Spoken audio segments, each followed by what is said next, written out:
Intermediate fasting గురించి విన్నారా మీరు?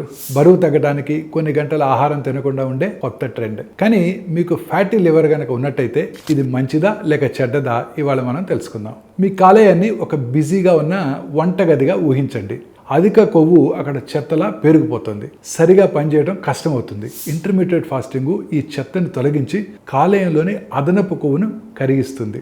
చాలా అధ్యయనాల ప్రకారం ఇది కాలేయ ఎంజైమ్స్ని తగ్గించి శరీరము ఇన్సులిన్ని బాగా ఉపయోగించేలా చేస్తుంది. ఇందులో పాపులర్ అయిన పద్ధతులు ఏంటంటే 8 గంటలు తిని 16 గంటలు ఉపవాసం, లేదా 5 రోజులు సాధారణంగా తిని 2 రోజులు చాలా తక్కువగా తింటాం. కానీ జాగ్రత్త, ఇది అందరికీ సరిపోదు. గర్భిణీలు, పిల్లలు, వృద్ధులు లేదా డయాబెటీస్ వంటి ఆరోగ్య సమస్యలు ఉన్న వారికి ఇది సమస్యలు తెచ్చే అవకాశం ఉంటుంది. ఉదాహరణకు పోషకాల కొరత లేదా హార్మోన్ సమస్యలు వచ్చే ప్రమాదం కూడా ఉంటుంది. సో ఇంటర్మీడియట్ ఫాస్టింగ్ మీ ఫ్యాటీ లివర్కి సరిపోవచ్చు, కానీ మొదలు పెట్టే ముందు మీ డాక్టర్ని సంప్రదించండి. మీ ఆరోగ్యానికి సరైన నిర్ణయాలు అవసరం.